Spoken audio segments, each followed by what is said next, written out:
Good morning, everybody. It's my pleasure to introduce Dr. Elizabeth Dubow. Dr. Dubow is a pediatric epileptologist at Children's Hospital in Denver, Colorado. Her specialties are childhood neurology and pediatric epilepsy. Dr. Dubow went to medical school at Mount Sinai School of Medicine in New York City and completed her residency and fellowship at Colorado Children's Hospital. Dr. Dubow is involved in a number of clinical trials at Colorado Children's and has an interest in neurostimulation. Dr. Dubow? Thank you. It's nice to see all of you here. Thanks for coming to join. I am hoping today to do a brief review of different types of neurostimulation available for epilepsy. And we're going to talk not about every single type of neurostimulation available, but we'll talk about vagus nerve stimulators, responsive neurostimulators, and deep brain stimulation. I don't have any disclosures.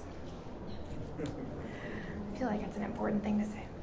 So this talk is really geared at families affected by epilepsy, and my main objectives for you here today are to know when neurostimulation might be considered in the management of epilepsy, understand the differences between the different types of neurostimulation that we have to offer, know what those types are and when they're used, learn about the different side effects for neurostimulation, and try to get an idea for how well these types of neurostimulation work. So in general, when do we consider neurostimulation for management of epilepsy? So neurostimulation is considered when someone has medically refractory or drug-resistant epilepsy. And the general definition of that is when someone who has ongoing seizures, despite trials of at least 2 appropriately chosen anti-seizure medications. Because at that point, we know that ongoing medication trials are less likely to make you seizure-free, and so it's time to look into other options. About 30% of people with focal onset epilepsy or seizures coming from one part of the brain are medically refractory, so this is a really important thing to consider. And in general, I know there was just a talk from a neurosurgeon, but in general, we might consider epilepsy surgery in that situation, or doing a resection or disconnection of part of the brain where seizures are coming from, but that's not an option for everyone, or might not be desired by everyone. So neurostimulation is an alternative in that setting. Sometimes when epilepsy surgery might not be an option for someone is if seizures are coming from multiple areas of the brain, or if they're coming from parts of the brain that are coming from what are called eloquent cortex or eloquent areas, or parts of the brain that are doing things that are really important for you. Neurostimulation, in contrast to a resective or disconnection surgery, is less likely to make someone seizure-free, but the whole goal is to work alongside with medications to try to reduce seizures, reduce medication side effects, and hopefully improve quality of life. So neurostimulation refers to when some type of electrical stimulation is given to some part of the nervous system, and we'll go over different parts of the nervous system involved in neurostimulation in a minute, with an overall goal of decreasing seizures and decreasing epileptic activity. You're going to hear me talk throughout the talk today about 2 different types of stimulation. This is a little bit of technical talk, but I think important to get to know. Open loop stimulation and closed loop stimulation. So open loop stimulation refers to when stimulation is happening all the time, regardless of what is happening with the person. So there are parameters set by your clinician that's going to stimulate a certain part of your nervous system, regardless of what's happening. The other, in contrast to that, is closed loop stimulation, and this refers to when the stimulation occurs in response to something that's happening with the patient.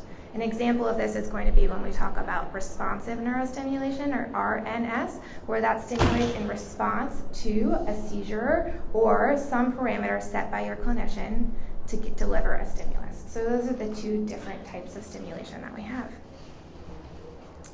So the 3 ones we're going to talk about, like I mentioned at the beginning, are VNS, which stands for vagus nerve stimulator, RNS, which stands for responsive neurostimulator, and DBS, or deep brain stimulators. So this is a picture of a VNS. This is much bigger than it actually is in real life. It's pretty small, but this is the newest model of a VNS that we have available.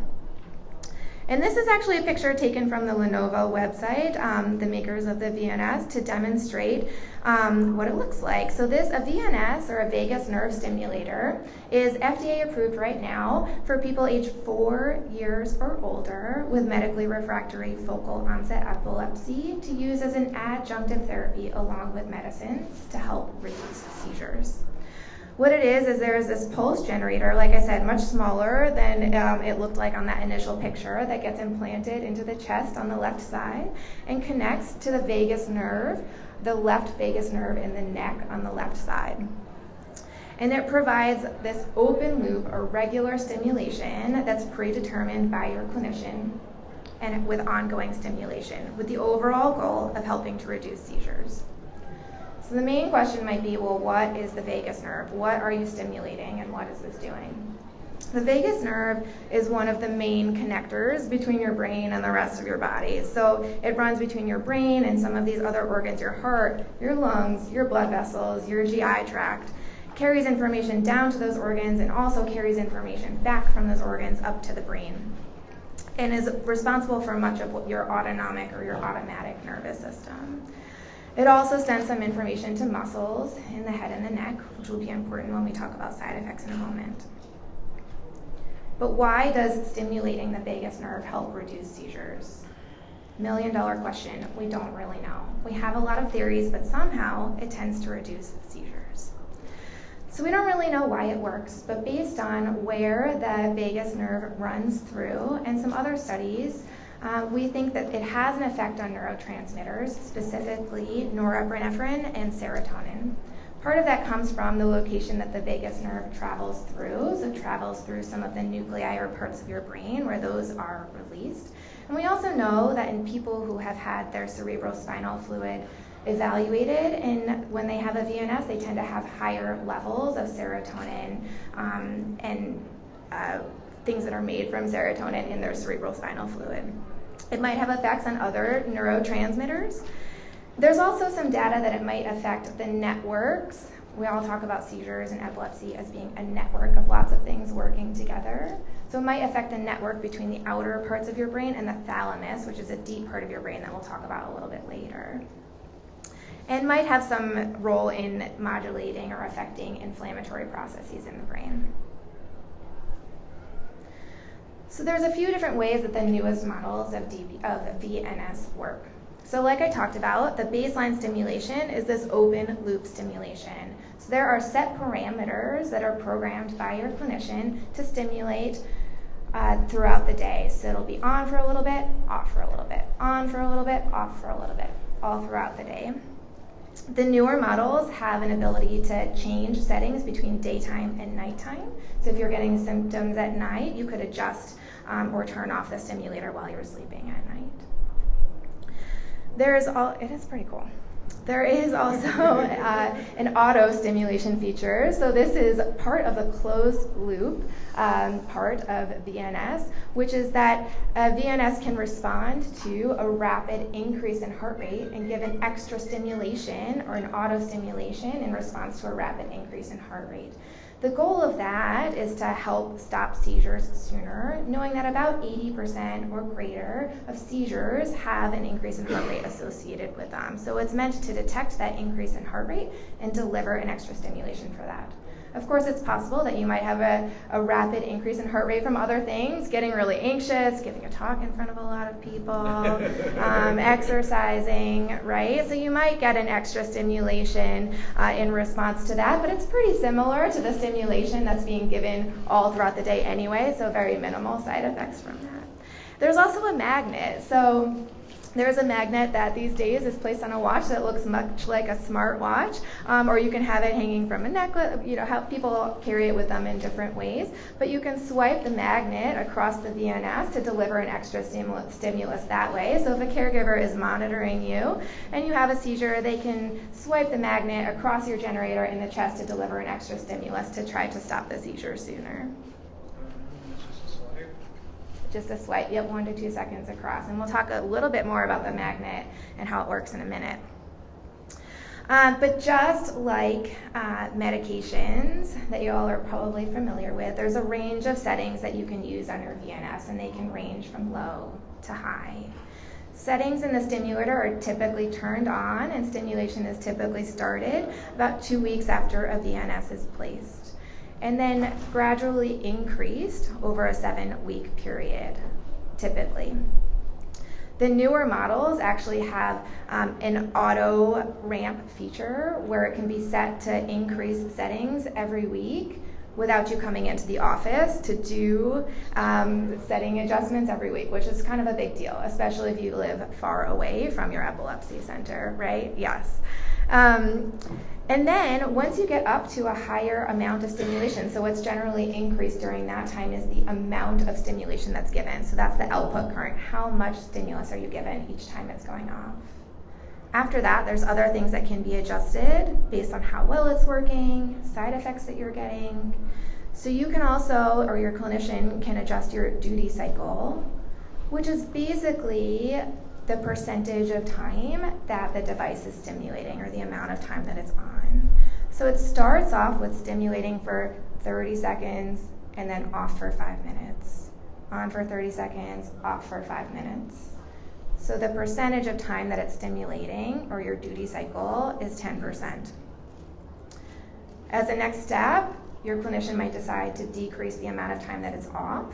So have it on for 30 seconds, off for 3 minutes instead of 5 minutes, on for 30 seconds, off for 3 minutes. So it's cycling 16% of the time. So those are some of the ways that you might find the device adjusted in clinic. There are other parameters with how that stimulation is delivered, including the pulse width and the frequency of that stimulation. Those are generally adjusted if you're having side effects and helping to reduce side effects.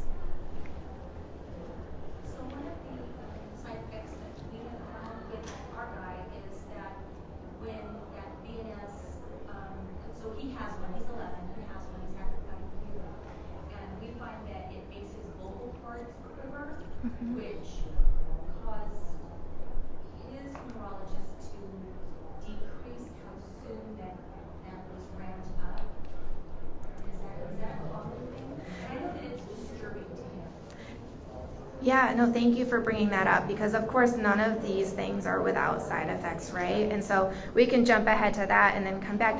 No, please. No, thank you for bringing it up, because that is one of the more common side effects of VNS, is a hoarse voice or a shaky voice, and that can be bothersome to people, especially imagine being a professional singer or a professional talker, right, who's up in front of people. That can be really disturbing or uncomfortable, and so that is reported in about 30% of people with VNS. Yeah, so a decent amount. And so you can both decrease the amount of stimulation that is given or adjust some of those other features, the frequency or the pulse width of the stimulation that's being given, to try to reduce that. Many of these side effects do decrease with time, so sometimes as your body gets used to it, or as we do a better job adjusting those parameters, we can decrease some of those side effects, but it is definitely a known side effect of VNS. Yeah, thanks for bringing that up. Yeah. What did on the last screen it said something about obstructive sleep apnea? What exactly is that? So obstructive sleep apnea, the question is, what is obstructive sleep apnea? So that refers to pauses in breathing while you're sleeping. There's 2 types of sleep apnea. One of them is central sleep apnea, where you just have pauses in sleep while you're breathing, felt to be originating from the brain. Obstructive sleep apnea is when something is obstructing or blocking your airway and making you have pauses in your breathing. So like big tonsils or things like that can obstruct your breathing. So one of the things to know, and one of the side effects of VNS, is that it can make obstructive sleep apnea worse. That's one of the reasons that it's nice that the newer devices have a day and a night feature, so that you can do different stimulation during the daytime and nighttime to try to help reduce that if that's a concern for you. But that is possible. So a lot of us will have our patients undergo a sleep study to evaluate for sleep apnea prior to VNS implantation if that's a concern. Good question. Yeah? So the new devices, do we have the ability at some point to look at our phones and get the data? Because every time she has an event, we don't know the frequency Yeah, so that's a really good question. So the question is there going to be available some way to get the data onto your cell phone instantaneously to know if the device is going off or not, rather than just waiting until you go see your neurologist or epileptologist? So not that I'm aware of. There are some features of the DBS, the deep brain stimulator, that I believe have looked into that. I don't know all of the details about that, to be honest.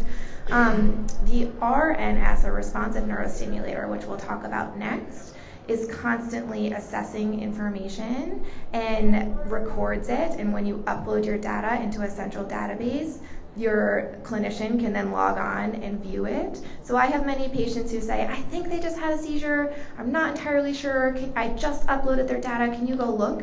And then I can log onto their system and tell them that day whether there was a seizure or not detected by the system. The school thought they had the seizure. They implemented the magnet. It wasn't one. So we just wanted to remove that one. Isn't that the hardest thing? Yeah, absolutely. I have used that feature in an RNS with a patient recently who had an event at school and they weren't sure if it was their seizure or not, but the family uploaded their data and I was able to log in and say, yes, there was a seizure and it was at this time. Good questions. So these are the major side effects that people see of VNS. So we already talked about hoarseness or hoarse voice. That's probably the most common side effect that is seen, reported in 37% of people with VNS. Some people get a cough, especially while the device is activated, and might get some throat pain as well. This infection is, anytime you have a surgery, of course, there's risks of bleeding or infections more related to that. And we talked about the potential for VNS to worsen obstructive sleep apnea. Some people get some swallowing difficulties with VNS. Not sure if anyone here has experienced that, but that has to do with how that vagus nerve affects control of some of the muscles in the head and neck. So sometimes when that is stimulated, it can affect swallowing. Some people decide to turn their VNS off while they're eating to make that part a little bit easier. So I'll go back a slide to the magnet in a second to talk about that. And then listed under other are some of the less common but certainly possible side effects that people can get from VNS. Side effects do tend to decrease over time, and some of that might be how well your clinician is doing or we're doing learning about the device and adjusting some of your parameters. Sorry, I think me personally, my insomnia actually got worse after the VNS. Insomnia did? Yeah. Sorry to hear that, yeah. There's I don't think this is by any means an inclusive list, but insomnia is definitely listed there as a possible side effect of VNS. Yeah. Contraindications to VNS, there are a few, but there are two. One of them is if you had a vagotomy, so that vagus nerve is disconnected or taken out. This is probably not the type of neurostimulation for you. And then diathermy is not something that is used commonly, but that's when electrical stimulation is used to produce heat, can be used in some surgical procedures or physical therapy. Going back really quickly because we skipped over this, use of the magnet that comes with the VNS. So there's two possible ways the magnet can be used. The first way is that if you swipe it over the VNS over 1 to 2 seconds, it can deliver an extra burst of stimulation. That's what I was talking about before. If you have a caregiver who witnesses the seizure, they can swipe the magnet over the VNS to give an extra burst of stimulation to try to stop the seizure sooner. The other thing a magnet can do, though, is you can hold it over your VNS to turn it off temporarily. So some people do that if they're having swallowing difficulties while they're eating, or if they're getting that hoarse or shaky voice and they're giving a presentation or singing and that's bothersome to them. They can hold the magnet over it to turn off the device temporarily, and once the magnet is removed, it'll go back to its baseline settings.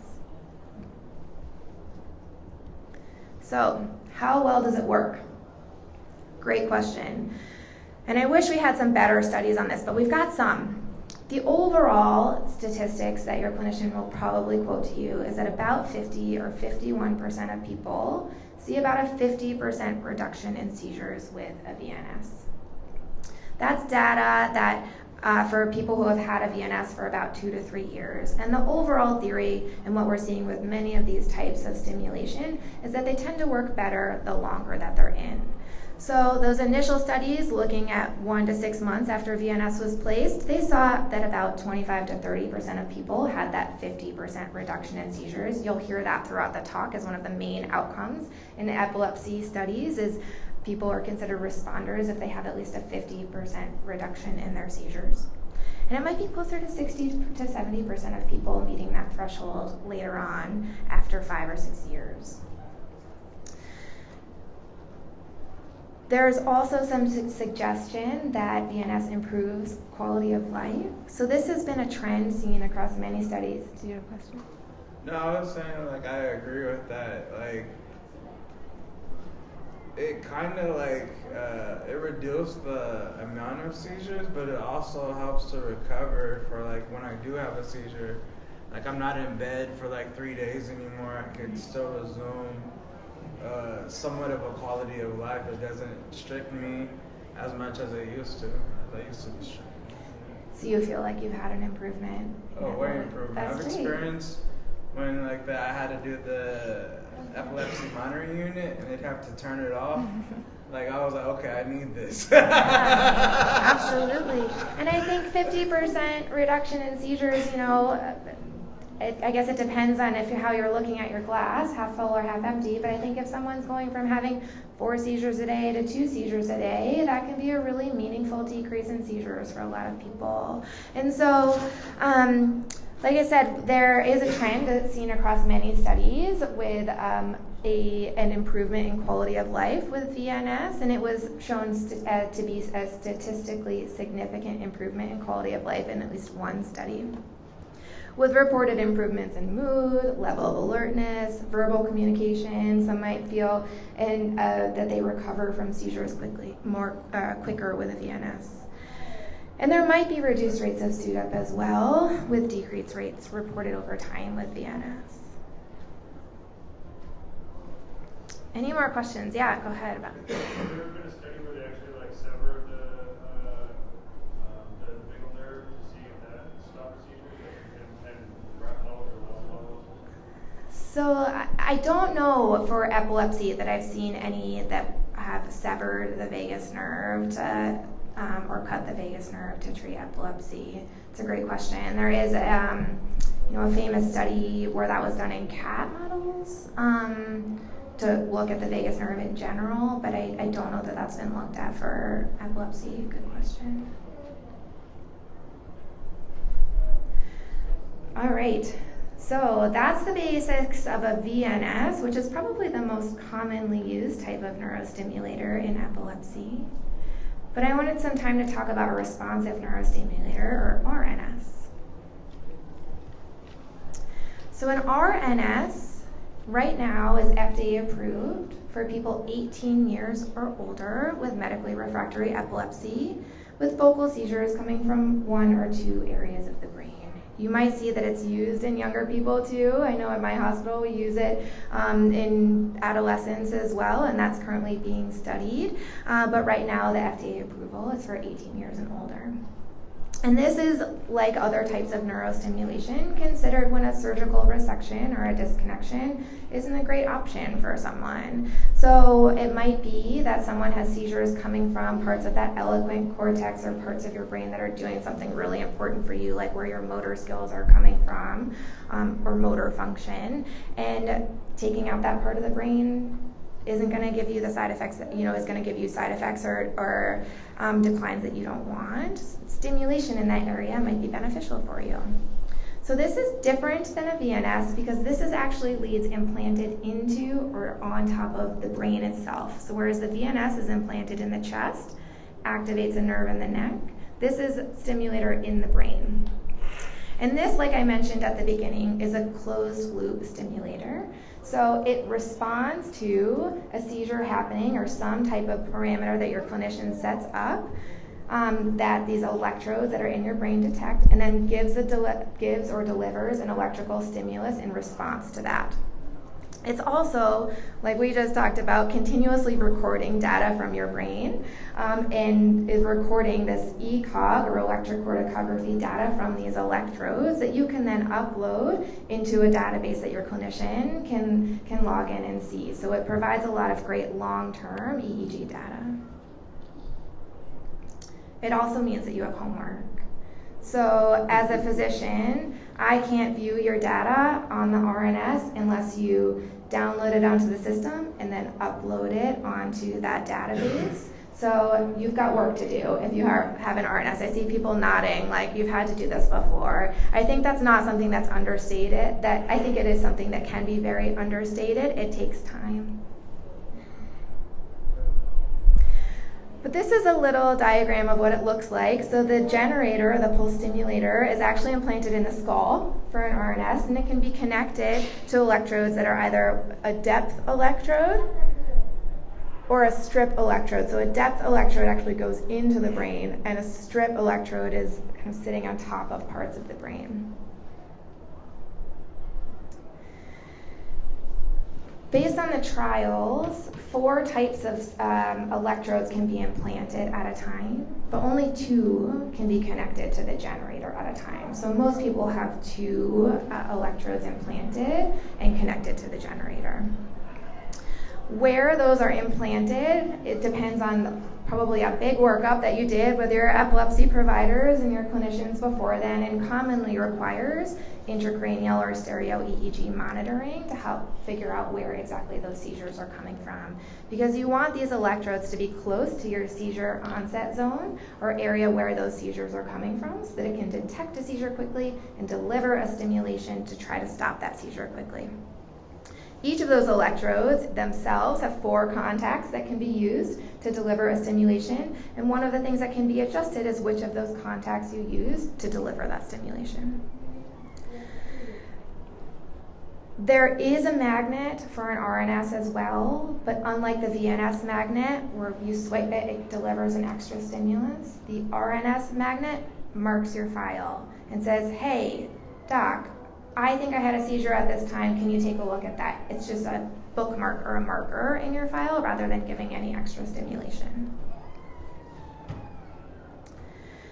So as part of this closed loop feature of RNS, it's always monitoring. It's looking at the electrical stimulation through these electrodes. Once it detects a seizure based on a detection set that your clinician and the engineers through NeuroPace or RNS have designed, it'll deliver a stimulus. And the goal is to disrupt this epileptiform activity before a seizure gives you any symptoms. And over time, by stimulating this network where your seizures are coming from, the goal is that it then reduces seizures and prevents them from happening over time. This is an example of one of my patients who has seizures, focal seizures, coming from his motor cortex, so an area that was controlling his movement. And he wants to be a professional athlete, so it's not something we were going to take out. So he has RNS depth electrodes implanted into his motor cortex, and we have a detection set up, so you can see here and here, these things that look like triangles are his seizures starting. So the RNS detects that seizure starting, delivers this stimulation, and shortens his seizures. This is also what I can see if my patients call me and say, I think I had a seizure, can you log in and look? I can look and see if this is present on the RNS. Yeah, go ahead. I just want to know, in the RNS, is that a simple partial seizure? And then can you tell if it develops into the complex? I cannot. No, I cannot. So this patient has what would have been termed a complex partial seizure or focal seizures with impaired awareness, but I don't know his symptoms based on this. All I know is the electrographic signature. So I can't... You can't tell if it develops into the complex. No. I can't tell the symptoms that he's having with it. I can just tell if this electrical signature is present or not. Good question. That's most likely a simple, and that is shocking to trying to stop into a complex.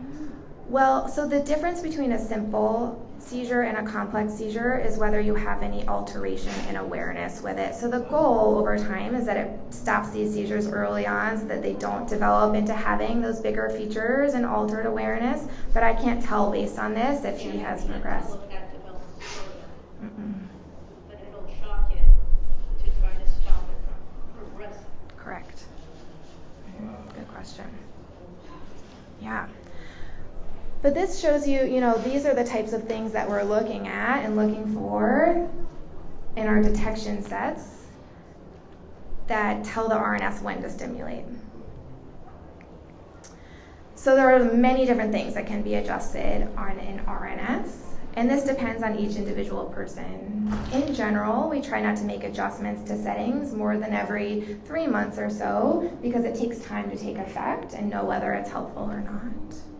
So the first thing, obviously, that can be adjusted and is dependent on the patient is the location of your stimulators or your electrodes and where those are. And that's something that's determined before you have the surgery to put them in, right? So that's why you go through that big workup, often with intracranial EEG or stereo EEG monitoring, see where those seizures are coming from, and you can determine where to put those electrodes. Once those electrodes are in, you can adjust where within the electrodes you are delivering stimulation, but the location of the electrodes hopefully is chosen before you get them put in. You can adjust the detection settings, so that's what we just talked about with my patient. We're looking for that increase in seizure activity in that one area to deliver a stimulus. And you can adjust how much stimulation is given. So just like a VNS, you can adjust the amount of stimulation is given. You can also, and that's typically what we adjust, but you can also adjust the type of stimulation that's given, which parts of the electrode it's given through, how fast that stimulation is. One of the nice things about RNS is you can then test it while you're there in the clinic. Give a stimulation while someone is there in the clinic to make sure that they're not getting side effects from it. Sorry, go ahead. You said types of stimulation, so what different types of stimulation does the RNS give, I guess? So it's always going to give an electrical stimulation to the electrodes that are implanted in or on the brain. But the types of stimulation I was referring to is, are you going to stimulate within one electrode? Are you going to stimulate from one to another? Those are the types of things that we can adjust. How high can it go? The stimulation, but how strong can you stimulate? So there are varying types of amount of stimulation that you can give, and that is generally referred to as the charge density. Charge density, yep, in microcoulombs. And that is a collective of the amount, the current, the number of amps of stimulation that's being delivered. The pulse width. So there is, but it depends on where your stimulation is. So you can give higher amounts of stimulation to RNS electrodes that are implanted in the cortex or the outside of the brain, and we tend to use lower stimulation for electrodes that are implanted into deep parts of the brain or the thalamus. Yeah. And part of that comes from, we have found or are finding, and we'll talk about this a little bit later, that stimulation in those deep parts of the brain are just tending to respond better to lower amounts of stimulation. So currently we have a VNS, Mm-hmm. and he's 11. And you could say that there were instances where somebody, as an adolescent, might have an RNS. So he's still having hundreds of seizures a day. And so absent drop seizures, the whole gamut. And so are there indications that might be indicated that an RNS at a younger age might be employed rather than a VNS?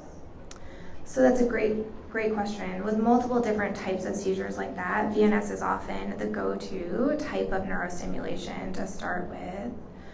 RNS and DBS, that I'll talk about in a minute, are being looked at for stimulation for those deep parts of the brain in the thalamus to help with multiple types of seizures that are not always coming from the same spot and are being investigated exactly in that situation, which I think is really exciting. It would be a huge increase in quality of life for our clients. Yeah, you're welcome. So some of the side effects of RNS, of course, it's a surgery. It's a surgery in your brain, so there are risks for that. So there are risks for infection, bleeding, pain at the actual implantation site, and headache. But there aren't known to be chronic stimulation-induced side effects. Some people might get a side effect or feel something when that stimulation goes off, which again is part of the utility of being able to test a stimulus in clinic before you send someone home and make sure that they tolerate it okay. All of these require battery replacements every once in a while. Yeah, go ahead. Do you actually route the school, or do you just place the RNS up top, meaning like you carve like the wall out of the skull and put it on there, so it's not So good question, and probably better question for one of the neurosurgeons that are going to be talking, because I don't actually do the surgery, but you can feel it on the top of the skull when it's in place. There is a little bit of elevation on top of the skull. Yeah. Ours is like carved out. My son's is like Mm-hmm. carved out. Yeah, I mean, like, you know it's there. Yeah. So, You can. You can go feel it. Yeah, you can feel it for sure. You know it's there. There's a little scar around it, but it's not quite flush with the skull typically, but close. Mm-hmm. Yeah. Mm-hmm. Yeah, it's not like freely floating on top to move around. Yeah. This I think is really exciting. So I've talked a little bit about how different types of neurostimulation tend to improve with time. And so I have a few different parameters here to show you how well RNS works. So the first one is median seizure reduction. So on average, about how much do people's seizures decrease? At 1 year, about 44% median reduction in seizures, but increased steadily up to follow-up studies at 9 years have seen a median reduction in seizures of 75%. I'm going to skip down to the bottom part of this slide for a minute, this proportion of people with a 50% reduction in seizures, because like I said, that's one of those outcomes that most of these studies are looking at and considered to be a responder. So 54, 55% at 2 and 5 years, but at 9 years, in the follow-up study, 73% of people had at least a 50% reduction in seizures, which is pretty dramatic. Yeah. Is there a similar study with the VNS? No. I wish there was. We're missing that. You can run that.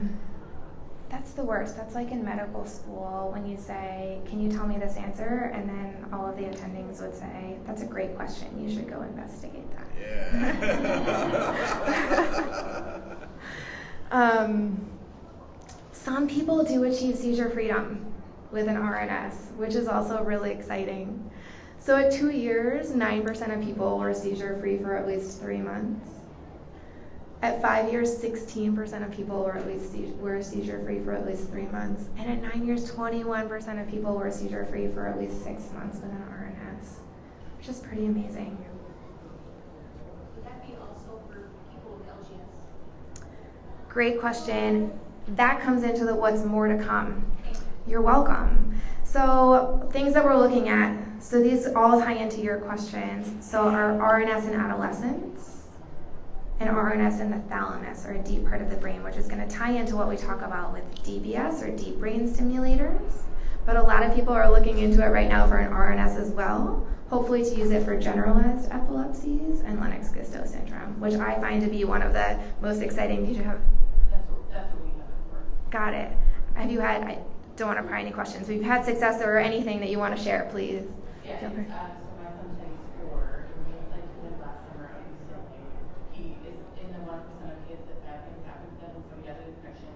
And it was so wonderful in the 3 months that we had it, that we reimplanted him in part 2. He had an 80% reduction. That's amazing. Yeah, he's 4. And he's in the thalamus. Mm-hmm.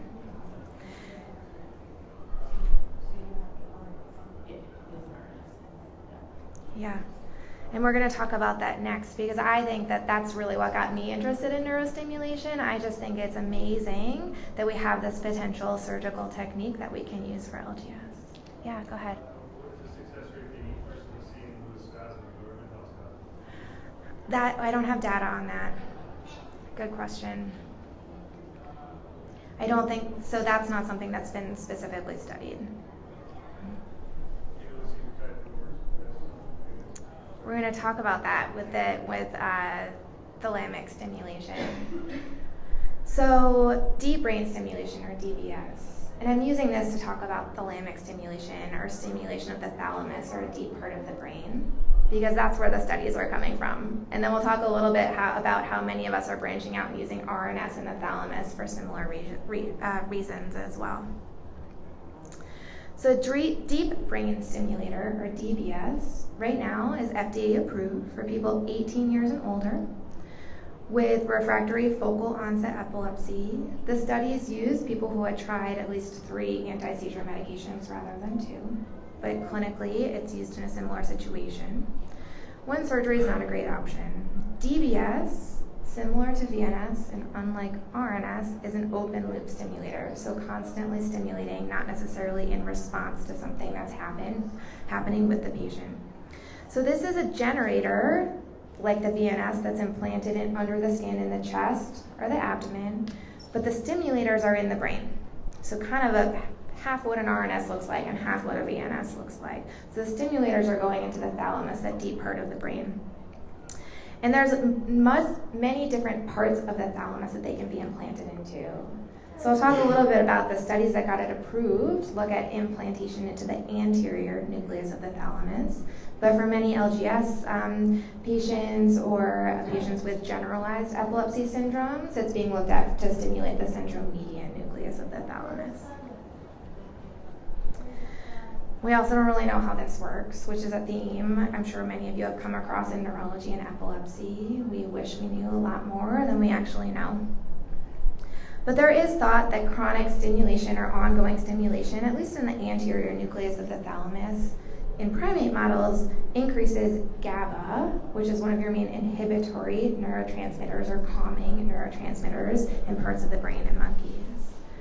Studies dating back to the 1980s showed that stimulation of the thalamus can desynchronize or disrupt and break up discharges on an EEG.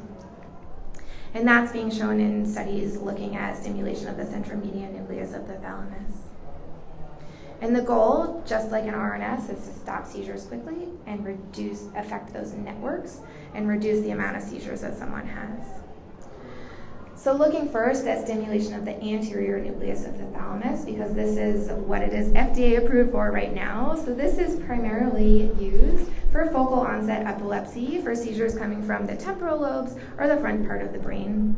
Because there's a big circuit in the brain, Papez circuit or Pates circuit, wherever you learned it, you're going to say it differently, but that part of the thalamus projects to the temporal lobe and parts of the temporal lobe called your hippocampus.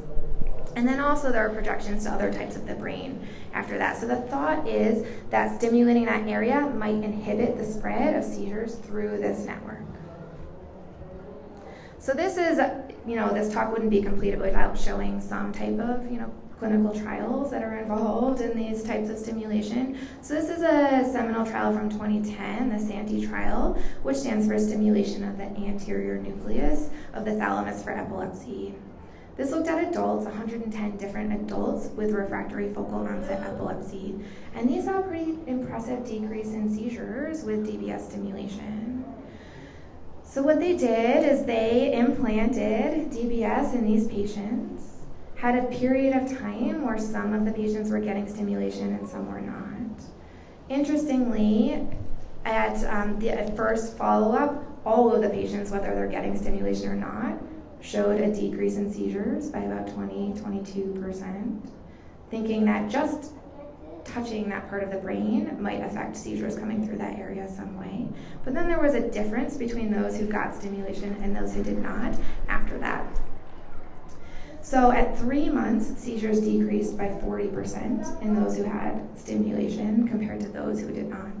And that increased over time, with at 5 years, 68% of people having that 50% reduction in seizures. And I'll show you some data for a longer term follow-up too.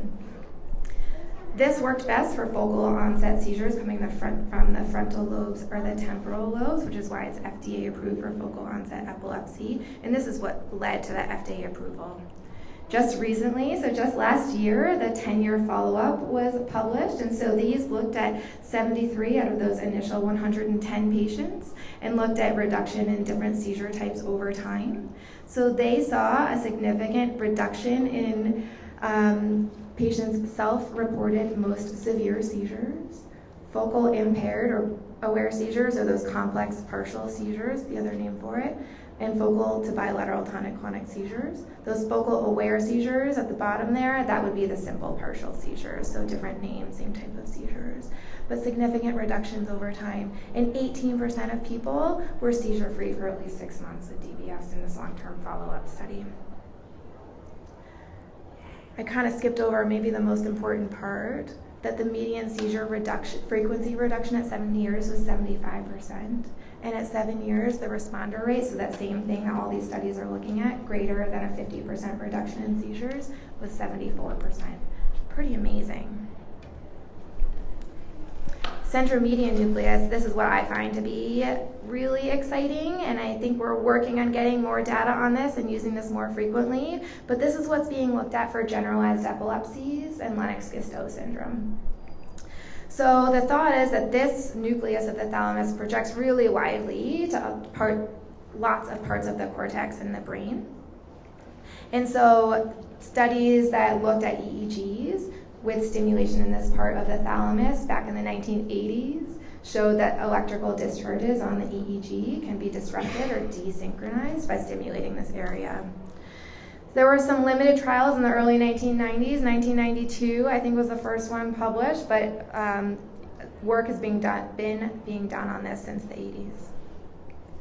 These are two just notable studies to talk about. So this one on the top I think is pretty exciting. So this was a study out of Brazil actually in 2020.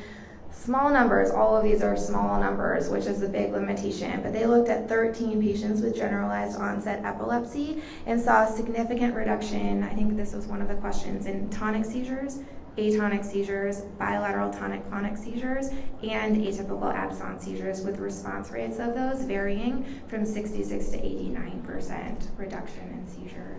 There was one person in this study who had myoclonic seizures, and that person's myoclonic seizures went away, but that's a really small number. That's 1%, so hard to draw big conclusions from that. But in their study, 90% of people saw at least a 50% reduction in seizures. That was looking at generalized epilepsies.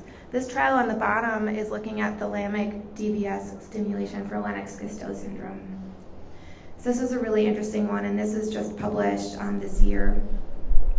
And this was a prospective trial with 20 patients with LGS aged 15 to 65 with DBS stimulation in the centromedian nucleus of the thalamus. When they looked at diary reports of people with their seizures, they did not see a statistically significant reduction in seizures with this stimulation, but when they did ambulatory going home EEGs and looked at number of seizures on EEG, they did see a significant reduction in multiple seizure types with DBS of the centromedian nucleus of the thalamus in patients with Lennox-Gastaut syndrome. Importantly, there was no deterioration in cognitive function seen with these patients, which is important to bring up as we talk about the side effects of stimulation, which maybe I'll jump to quickly because we're running out of time. Yeah. Could we just note the names of those two studies? Please. Oh, I'm sorry. Yeah. Sorry, it's kind of hard. Oh, sorry. So the first one, this one is out of Brazil. So Kukier is the author, and this was a prospective trial from 2020 looking at generalized epilepsy. And then this one, Dalig is the author in 2022, and this is the ESTEL trial, ESTEL, just published. Yeah. Thank you. You're welcome. So some of the side effects of DBS. So this is something that's important to think about and differs from VNS and RNS. Is I'm going to skip down to the middle of it here. Depression and memory impairment were reported in stimulation of the anterior nucleus of the thalamus in that Santee trial. And that was an increase compared to baseline and compared to people who were not stimulated in that area. 15% of people compared to 2% who were not stimulated had depression, and 13%, also compared to 2% in the control group who were not stimulated, had memory impairment. So something to think about with the DBS. Other things, just like RNS, you can separate side effects from the initial surgery, the stimulation itself, and the hardware. So the initial surgery, always chances of bleeding, infection, pain around the surgical site. And then with stimulation, other than those neuropsych changes that I think are important to talk about, people have reported paresthesias or abnormal sensation, a tingling or vibrating sensation with the stimulation. Yeah. Please forgive me if I'm wrong, just from what I've read, doesn't the thalamus do a lot of your senses?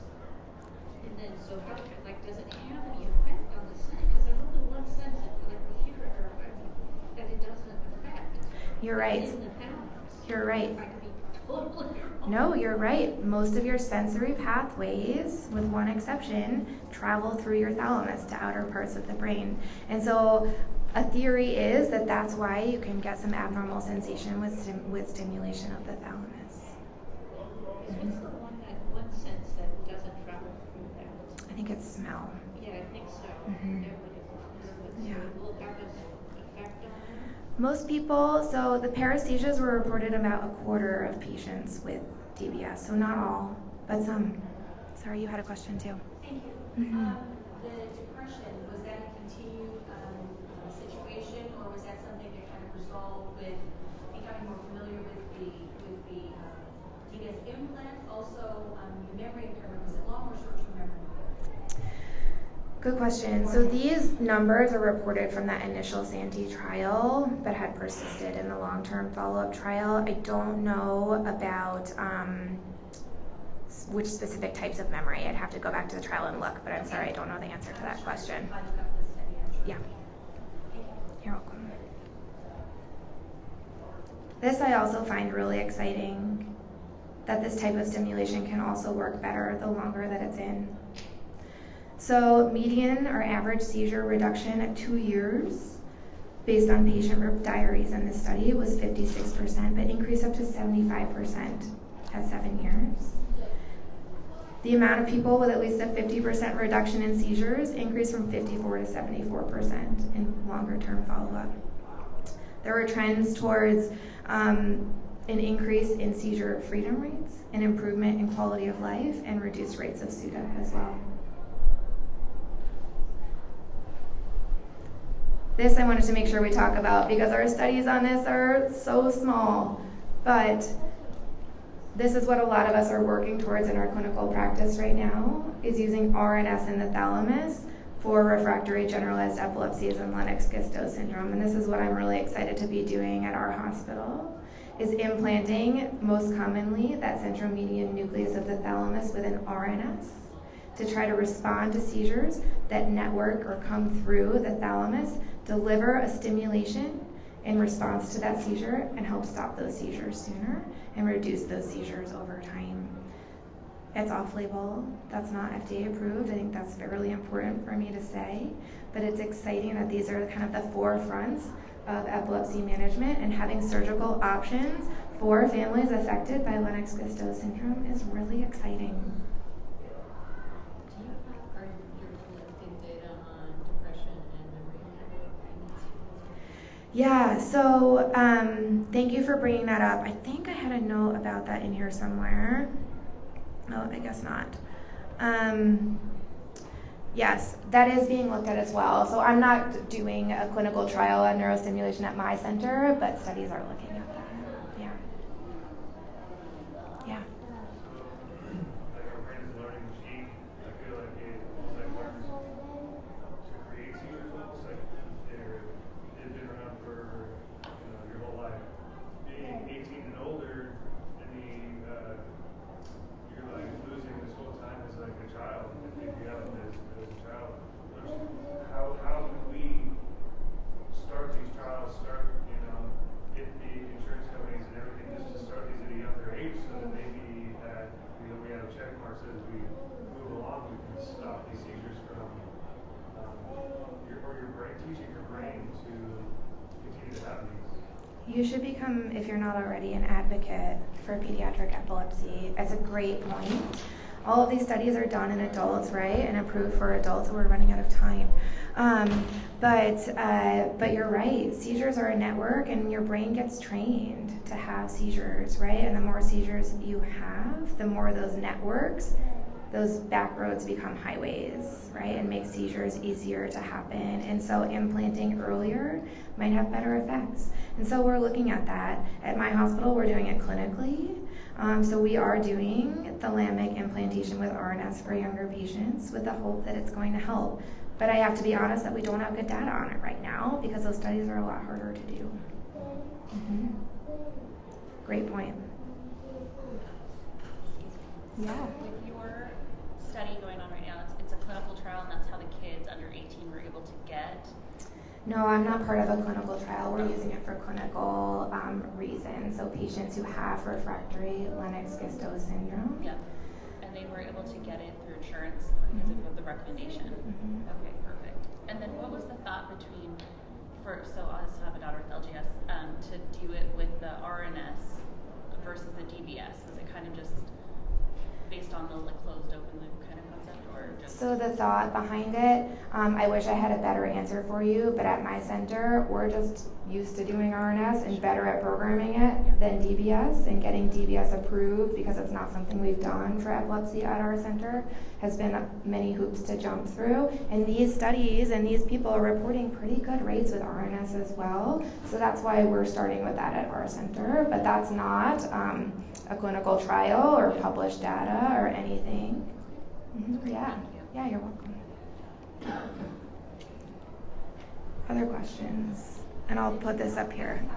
Sure. So as I mentioned before, we have a VNS, and so is that a logical jump if you're still having possibly hundreds of seizures a day to speak to your neurologist or physician to say hey, would you like to research this for a younger patient? As I said, ours is 11, and is that a logical jump that hey, we really thought we were going to have this, not magic bullet, of course, but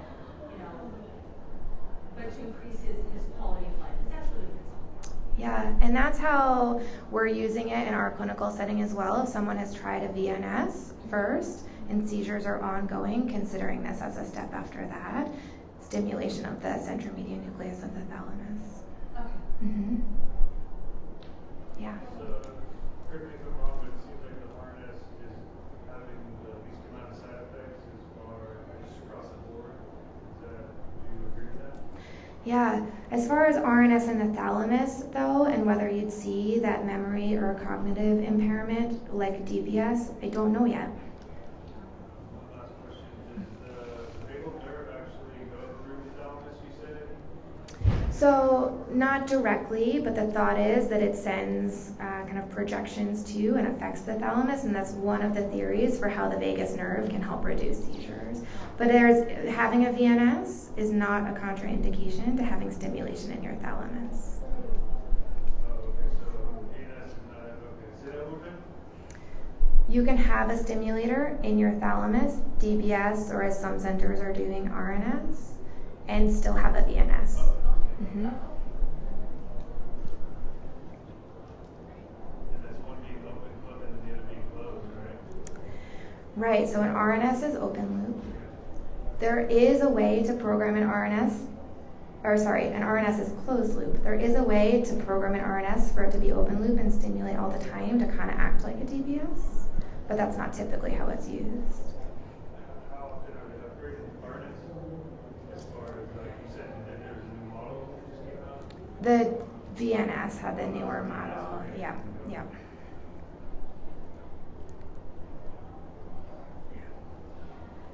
Y'all are wonderful. It's great to hear about some people's experience with these types of devices too. I think that's really meaningful.